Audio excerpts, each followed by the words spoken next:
Si Silver Boys, hindi naman yan ang ugat, hindi yan ang ulo ng ahas ng mafia ang sinasabi mo. Hindi yan ang ulo. Kahit pugutin niya yan, walang mangyayari dyan. Ang pinakaulo ng mafia is nasa Amerika. Tama yung sabi mo, Sendong, na hindi si Silver Boys ang pinaka-head. Pero kung i-analyze natin, si Silver Boys ang isa sa mga susi. Bakit? Kasi connected siya sa mafia, sa pinaka-head ko. Si Sean Gibbon yun, connected si Silver Boys. Ayaw ko sabihin susi. Kung mag-iingay halimbawa si Joseph, na binabanatan si Silver Boys. Fred, si Silver Boys, sabihin ko sa'yo ha. Agaw ng atensyon yan. Ito, sabihin ko sa'yo. Kahit makulong si Silver Boys, yung alam lang ni Silver Boys sa nangyayari sa loob ng MP, is baka wala pang 10% yan. Sa tingin mo, lahat ng plano ni Sean Gibbon, si papaalam ba kay Silver Boys, lahat ng illegal niya? Siyempre, kakanyahin niya lang yun, o yung mga nasa, talagang, nasa core nila. O si Silver Boys. Tuta lang yan, tuta!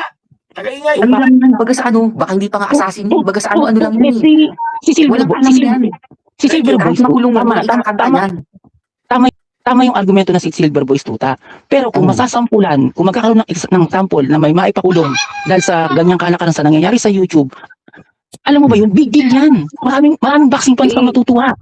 So sa unang maiinit na balitang boxing na matapos pinaglaruan ni Champ Magsayo si George Mata para agawin ang bakanteng WBC Continental America Super Featherweight title, na as per rumors na muling aakyat sa ibabaw ng lona ang Pinoy Pride sa susunod na buwan against sa isang hindi pa pinapangalanang kalaban, isang pagbabalik na tiyak na aabangan ng mga boxing fans. Sa kabilang banda, iginiit ni Jack Capora na hindi umano kayang maglunsad ng isang world title fight para kay alas ang Kamida promotion dahil baguhan pa raw ito.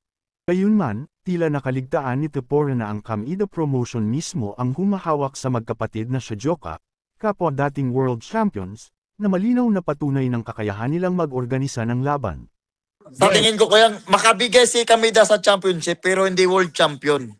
Sa pinakahuling balita, na ayon sa panauhin ni Kuyang Joseph sa PSYT channel, posibleng nagsisilbing susi si SD sa di umano'y sindikato sa boxing na umano'y pinapatakbo ng mga dayuhan. Matatandaang may mga sensitibong detalye raw na ibinulong ang Casimero Brothers kay Kuyang Joseph, na sinasabing dahilan kung bakit pilit ngayon ang pagdidiscredit sa kanya. Ayon naman kay Sendong, kahit pamapakulong pa si Silver Voice ay wala umanong saysay dahil isa lamang daw itong alikabok sa mas malaking grupo. Isang pahayag na sinang-ayunan ni Kuyang Joseph na tinawag pa si SD na isang tagatahol na tuta. Gayunman, giit ni Henry na kapag nasampulan si SD ay magbubunyi ang mga boxing fans at magkakaroon ng tinatawag na chilling effect sa industriya. Pero parte ito kasi si Silver Boys ng isang malaking mafia. Parte ito. Kumbaga, si Sean Gibbon ang kumikilos para ma-demoralize, maliit ang kita ng mga boxer. Pero si Silver Boys, tauhan niya rin yan, pinagagalaw niya rin yan. Ngayon, bakit? Bakit sila nag-iingay ngayon? Bakit naatake si Joseph? Kasi si Joseph, nung lumapit si Casimero na naka-experience ng pang-aabuso sa poder ni Sean Gibbon, lumapit kay Joseph. Si Silver Boys, susi yan. Susi yan. Itong si Joseph, nag-aalaga to ng isang susi, ng isang mahal na susi. Parang buksan ang katotohanan pagdating sa kalakaran ng boxing. Ganun yan, ganun ko ina-analyze to. Malaki yan ang pagtingin, wag yung maliit lang na sasabihin natin na wala naman kasi kinalaman to ganito. Hindi. Ang nakikita ko si Joseph, malaking isda ang kanyang binabangga. Yan. Kaya sabi ko nga, ang panawagan ko lagi, suportahan natin tong si Joseph. Wag natin siyang bigyan ng panghihina ng loob kahit na maraming basher. Hindi mo ba napapansin, ang umakit dito, puro kapanalig nila, dinudurog si Joseph. Hindi mo ba napapansin yun? Bakit naglalag si Joseph? Pinagmumukhang tanga si Joseph. Pinaglalaroan si Joseph. Pinagmumukhang tinatanggalan ng kredibilidad. Bakit ako? Hindi naman ako kilala, wala naman akong mukha. Pati ako inaatake. Kasi kung hindi tama ang sinasabi natin dito, Sendong, hindi sila mag-react. Ang problema, nag-a-analyze tayo ng tama. Kaya tayo binabanatan. Yung mga nagko-comment yan, yung mga nandiyan nagko-comment, ganyan kasi sulso yan, mga wala namang kwento yan, ganyan yan. Wala tayong pakialam dyan, wala naman silang boses. Hindi umakit sila, magbigay sila ng opinion nila. Yun ang hamon ko, umakit sila. Bakit nila babanatan? Kasi tayo tumutulong lang tayo. Ano bang makukuha natin dito? Pinapasahod ba tayo ni Joseph? Hindi naman. Ang atin lang, pagmamahal lang sa industriya ng boxing. Kasi pare-pareho tayong paglaban ni Casimero, paglaban ni Pacquiao, nanonood tayong pare-pareho Yun lang. Ang gusto kong mangyari kasi, kung si Pacquiao naging milyonaryo dahil sa boxing, bakit hindi kayang ibigay sa ibang boxer din? Bakit si Pacquiao lang ang pwedeng mangyari? Ganun yung scenario niya, bakit kay Pacquiao lang ang pwedeng mangyari? Bakit hindi pwede kay Casimero? Bakit hindi pwedeng mangyari kay kung sino mang maliit na boxer dyan? Bakit hindi ganun? Bakit hindi pwedeng mangyari? Bakit pinipigilan yun? Yun ang punto ko dun, Sendong. Huwag natin Oh, sige. tignan Ako huwag naman. natin tignan ng maliitan. Oo. O sige, go. Kasi kahit anong gawin mo, ito sabihin ko sa iyo kahit anong gawin mo, kahit mag-ala super science si Joseph dyan, hindi niya yun magagawa. Kasi alam mo kung bakit siya sabihin sa'yo, ba't di niya magagawa yun? Wala ako. Sige lang. Pero Kasi ito sabihin ko, hindi baguhan. Yung lahat ng nandiyan sa ano na yan, si Silver Boys lang yan. Kahit mapapagsak mo si Silver Boys, hindi naman yan ang ugat, hindi yan ang ulo ng ahas ng mafia ang sinasabi mo. Hindi yan ang ulo. Kahit pugutin niya yan, walang mangyayari dyan. Ang pinakaulo ng mafia is nasa Amerika. So, kailangan ni Joseph, hindi si Silver Boys. Kasi, pag gusto mong papagsakin ng sindikato, katulad ng ginawa ni Duterte, tumigil ba ang droga? Hindi. Bakit? Hindi naman niya naputol talagang droga eh. At wala kakayahan si Duterte na gawin ng putulin ng ulo. Kasi hindi naman niya kaya lusubin yung mga Chinese drug lord sa China, yung drug lord sa Cambodia, drug lord sa Venezuela. So, Pwede mag... papatay niya yung, at pinapatay pa mga malilit na pusher. So, pag nawala ka, babalik lang ulit yung mafia. Yung Okay, sindikato, pwede yung drug tumingin. lord. Kasi, Sisingil lang ako, baka malimutan ko yung nasa isip ko eh. Baka malimutan ko eh. Hmm. Tama yung sabi mo, Sendong, na hindi si Silver Boys ang pinaka-head. Pero kung i-analyze natin, si Silver Boys ang isa sa mga susi. Bakit? Kasi connected siya sa mafia, sa pinaka-head. Kung si Sean Gibbon yun, connected si Silver Boys. ayoko sabihin susi. Ayoko sabihin susi. Wait. Kung mag-iingay halimbawa si Joseph, na binabanatan si Silver Boys, si Silver Boys, sabihin ko sa'yo agaw ng atensyon yan. Ito. Agaw ng atensyon yan. Oo, ito, sabihin ko sa'yo. Kahit makulong si Silver Boys, yung alam lang ni Silver Boys sa nangyayari sa loob ng MP, is baka wala pang 10% yan. Sa tingin mo, lahat ng plano ni Sean Gibbon, papaalam ba kay Silver Boys, lahat ng illegal niya? Siyempre, kakanyahin niya lang yun, o yung mga nasa, talagang, nasa core nila. O si Silver Boys, Tuta lang yan, tuta. Tagaingay. ano lang yan, baga sa baka hindi pa nga assassin yun, baga sa ano lang yun eh. Si Silver Walang Boys, alam yan. si Silver Kahit Boys, makulong mo, tama, ikakanta yan. tama yung argumento na si Silver Boys tuta.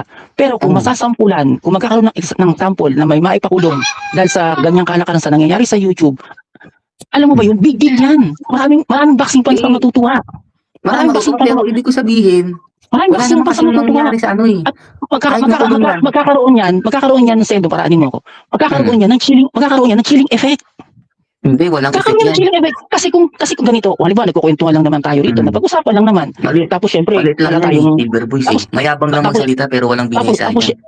Tapos syempre, hindi kasi ikaw, kaya kita nauunawang kita sa opinion mo yan kasi maaring kilala mo si Silver Boys or Hindi. maaring ako kasi wala talaga. Ang inaano ko rito, ang opinion ko, ang basehan, ang pinaghuhugutan ko rito, masampulan para matignan natin kung hanggang saan ang epekto ng ginagawa ni Joseph. Kasi kung tayo lang kumbaga babanggain mo yung opinion na ginagawa ni Joseph, hindi natin malalaman kung hanggang saan ang feeling effect nito.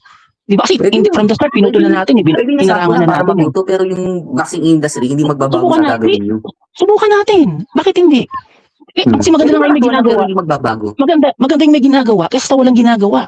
Totoo yun, agree ako dun. Maganda yun. Kasi sabihin natin maliit lang naman na tuta tong si Tae. Subukan natin. Walang masama.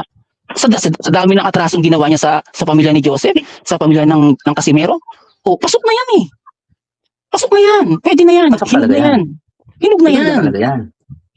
Doon tayo nagkakaisa. Kaya ang gusto ko sanang, ang opinion ko lang naman to, may masampulan. May masampulan. Hindi pwedeng ganito tayo na Pilipino sa kapwa Pilipino, nasisiraan. Yan. Sa tingin ko yan. Na kay Joseph na yan, kung talagang tutuluyan niya. Ito, sige, diba? Tutuluyan ni Joseph yan, ni Casimero. Ay ako, Kaya nga sabi ko, congratulations eh. Kaya nga sabi ko kayo na congratulations, di ba? Kung yan Kasi talaga, tutuluyan. Yung kasi ang gusto kong marinig kay Joseph. Kasi kung hindi siya magsasalita ng kanina, hindi na ako aakyat dito. Kasi nagsasayang ako ng boses. Nagsasayang ako ng talino. Wala. Ayoko sayangin ang pagod ko. Kasi nga, tumanggap ako ng mura ng mga nasa comment. Kaya Diba? tinanong ko si Joseph kung yan ba yung sinusulat niya. Baka hanggang sulat nga lang, hanggang sa ba makakarating yan. Kasi nakakasawa na kung paulit-ulit na tayo magsasalita. Pero kung kaya niya magpatawad. Si Joseph, may isang salita si Joseph. Counter. Hindi, pero ko, Okay, go ahead.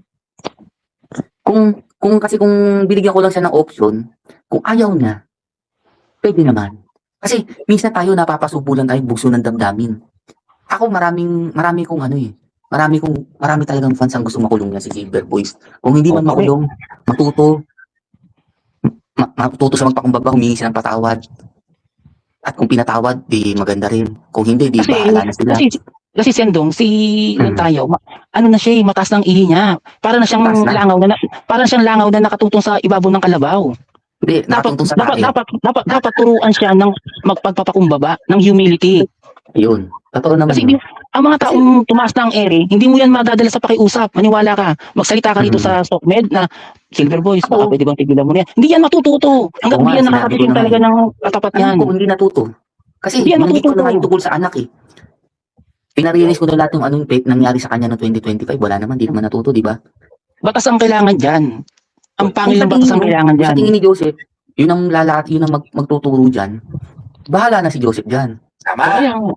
Kaya Pero kung kailangan niya magpatawad, pero hindi ko masayang magpatawad, hindi kakasuhan eh. Pwede ka pa naman magpatawad eh. Di ba yung mga nagpapatawad, yung mga nakapatay sa pamilya, pinatawad lang. Pero panugutan mo yung batas ng tao? Hindi ibig May sabihin, batas ng tao, may batas ng Diyos. Ang batas ng Diyos, magpatawad ka. ayun, Pero sa batas ng tao, kung yun ang nararapat, makulong ka. Makukulong ka. ayun. Pero- Doon sa sinabi mo yan, nagkakaisa tayo. Kasi, importante Tama kasi yun. magpapatawad ka pa rin eh. Ba't sinabi importante yun? Kasi nga, ang pagpapatawad is pagtatanggal ng burden mo sa puso mo at ng dalahin mo sa buhay. Tama Kasi yan. kung Tama yan dadalhin sinabi mo yan yan. habang buhay, ikaw din na mahihirapan pag daladala mo yan eh. Lason yan eh. Lason Lason sa yan. pagkatao yan. Totoo yun. Lason yan. Yung mga taong makakasalamuha mo, mapupukan mo sa kanila yung burden na yun. Ibig sabihin, minsan, dahil galit ka sa taon to, andyan pa yung galit mo, maibubuhos mo minsan sa pamilya mo, sa katrabaho mo, sa kausap mo, sa kaibigan mo.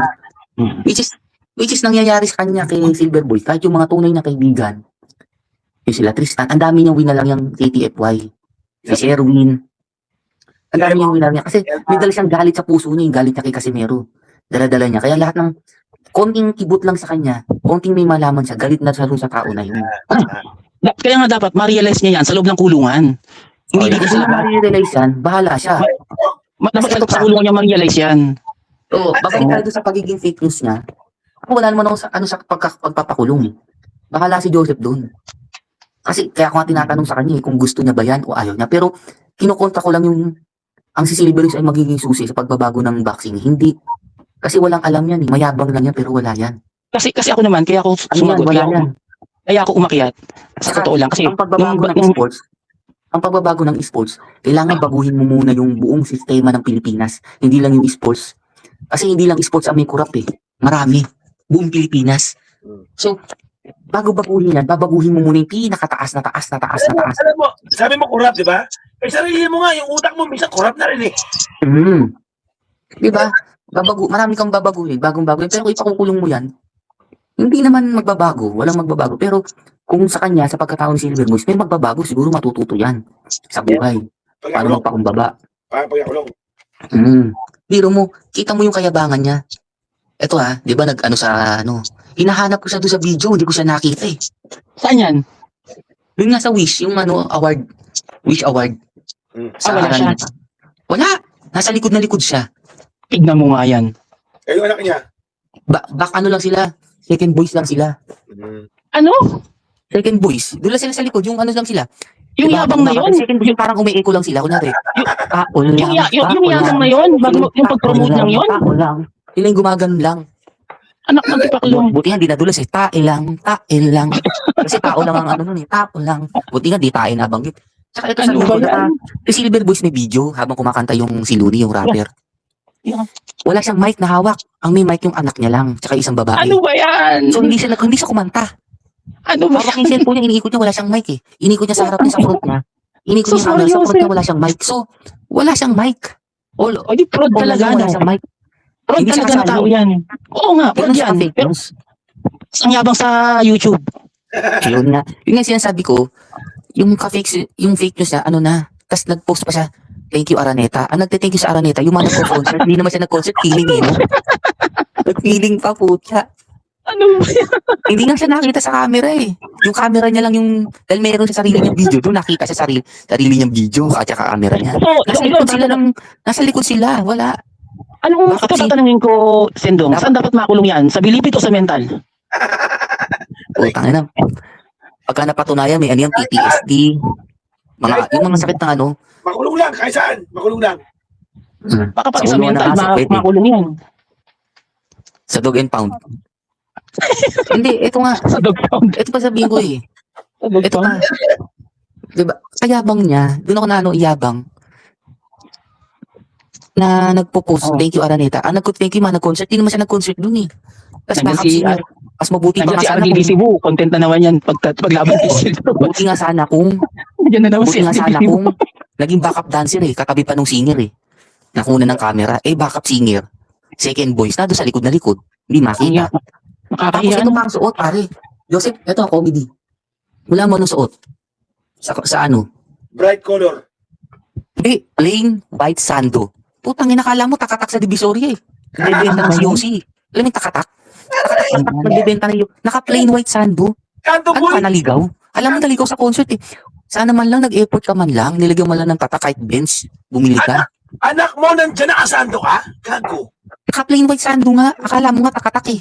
Gago. O ito ano lang to, asaran lang to ha. O bahala siya, o papikon kayo. Mga fans ni Abnormal. SB, Martlon tayo. Asaraneta ka, Martlon tayo, suot mo plain white sando. Hindi mo lang man lang ginawa ng blue, black, or parang ano eh, alam mo yung kargador sa Divisoria, yung nakasandong puti, tas may bimpo sa ulo. Nakakaawa. Kaya nga, Ang yabang-yabang mag-flex ng kung ano-ano, nakakaawa pala, pulubi pala. suot na naman nga yung tanso eh. Ang yabang pala. Naka-plain white sando eh. Doon ka magugulat eh, plain white sando. Ganun. Pero, Sendong, real talk. Yung mukha niya nagbabago na. Ha? Yung mukha ng Silver Boys nagbabago na ngayon. Oo, kanina, nakita ko. Iba na yung itsura niya. Oo, para zombie na eh.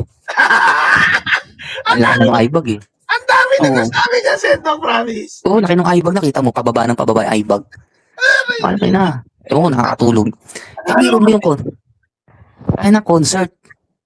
Nagko-concert, ikaw, nagbibideo ka. Sabi mo, para ka, di ka naman pala kasa. Kahit nga second voice, wala akong narinig sa boses niya eh. Yung anak niya lang talaga, siya lang. Nangyari. Mas nasa unahon pa nga yung kapatid niya, si Sam eh. Nagpapiano eh. May Pero video siya ka wala. ba dyan?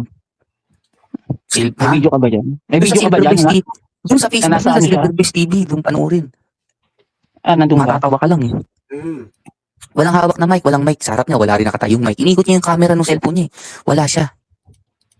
Ano ba yan? Oo. Nakakahiya naman. Nakakahiya talaga.